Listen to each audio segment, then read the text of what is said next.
महाराष्ट्रातील सर्वात उंच शिखर म्हणजेच कळसूबाई.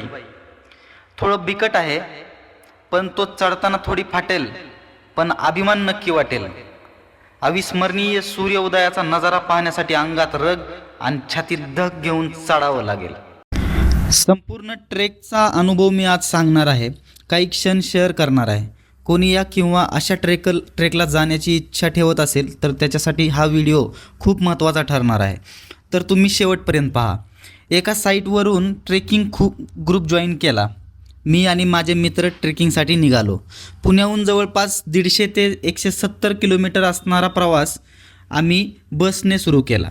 रात्री 10 वाजता निघून आम्ही 3:30च्या दरम्यान तिथे पोचलो. अगोदरच काही व्यवस्था करून ठेवलेल्या असल्यामुळे ठरलेल्या ठिकाणी जाऊन आम्ही पोचलो. लागणाऱ्या गोष्टी एका छोट्या बॅगेत घेऊन 4 वाजता जहागीरवाडी या गावातून आमची वाटचाल सुरू झाली. साधारण 3 ते 4 तासाचा ट्रेक सुरू झाला. सुरुवातीला थोडी थंडी होती. चालणं सुरू केल्यावर 2-3 तांदळाची शेतं पार करून आम्ही टॉर्चच्या उजेडात चालू लागलो. थोडं अंतर गाठल्यानंतर बॉडी गरम झाल्यामुळं थंडी कमी वाटू लागली. टॉर्चच्या उजेडात चालू लागलो. अंधारामुळं समोरचा उंचीचा अंदाज लागणं कठीण होतं, म्हणूनच चालणं सोपं होतं म्हटलं तरी चालेल. टप्प्याटप्प्यावर विसाव्यासाठी आणि चहापानासाठी स्टॉल लागलेले होते आणि थोडी सपाटी पण होती. वरती जाता येत नसणाऱ्यांसाठी खाली एक कळसूबाईचं मंदिर होतं. सर्वांनी पाया पडून प्रार्थना केली आणि मार्ग निश्चित केला. तसं इतर ट्रेकसारखा अनेक वाटा इथे नव्हत्या, त्यामुळे रस्ता भटकण्याची चिंता तेवढी नव्हती. काही एक तासाचा टप्पा पार करून आराम करत बसले. काही शक्य नाही म्हणून खचून परतसुद्धा फिरले. पण विकेंड असल्यामुळे तशी गर्दीसुद्धा होतीच की. काही प्रोफेशनल ट्रेकर्स होते, काही बिगिनर्स होते. एक मुलगी आमच्या ग्रुपमध्ये होती जी पहिले 2 छोटे ट्रेक करून डायरेक्ट या ट्रेकवर आली होती. शरीर थोडं थकलं तरी मनानं जिद्द बांधल्यावर कोणीच अडवू शकत नाही. तसेच जिद्दीला पेटलेली मंडळी ट्रेकसाठी तयार होती. आमच्या ग्रुपमध्ये काही 18-20 तर काही 50 ते 60च्या वयाचे लोक होते. म्हणजेच जवळजवळ सर्वच वयोगटातले जिद्दी तरुण आपला दिवस विशेष बनवण्यासाठी उठत बसत चालत थांबत आपापल्या मार्गावर होते. कुठे कुठे दरडी ढासळलेल्या असल्यामुळं लोखंडी शिड्या होत्या.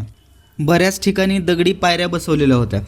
कुठेही घसरण्यासारखी वाट नव्हती, त्यामुळे रिस्क जास्त वाटत नव्हती.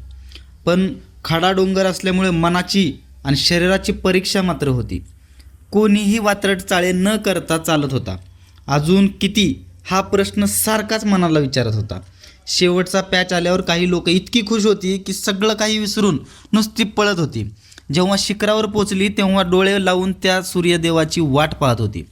6:45चा सूर्योदय आहे हे आम्ही पाहून होतो आणि 6:36 ते 40पर्यंत आम्ही सुद्धा तिथे पोहोचलो. सूर्यदेवाचं दर्शन घेत आम्ही काळूआईचं छोटं मंदिर मोठ्या आशेनं पाहून दर्शन घेतलं. आभार मानून काही फोटो काढले. अंगाला झोंबणारी थंडी आणि आनंद देणारा तो नजारा पाहून खाली निघालो. थोडंसं खाली येऊन नाश्ता केला. उपवास असल्यामुळे काही माझ्यासारख्या हनुमान भक्तांनी फळं आणि ज्यूसचा सहारा घेतला आणि परतीची वाट धरली. अविश्वसनीय वाटणारी वाट तुडवून आपण वर आलोय हे आता उजेडात दिसत होतं. चढायला झालेला त्रास विसरून मन काहीतरी मोठं केलंय या आनंदात शांतीत दिसणारं दृश्य टिपत होतं. खाली उतरताना फोटोज व्हिडिओज काढत तुमच्यासाठी आठवणी जमा करत खाली उतरत होतो. तेच शिखर पुन्हा पुन्हा वळून पाहत होतो. जिकडे आमचा मुक्काम होता त्या गावात जाण्यासाठी हळूहळू उतरत होतो.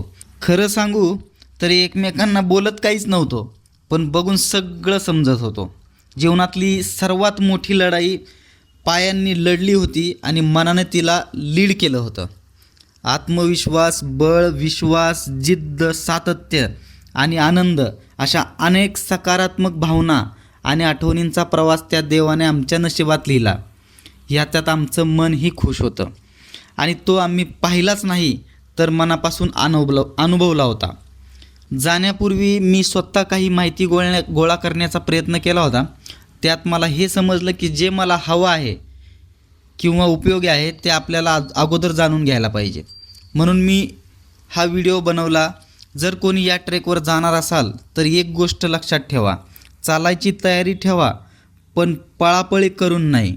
तर वेळ देऊन हा ट्रेक पूर्ण करण्याचा प्रयत्न करा.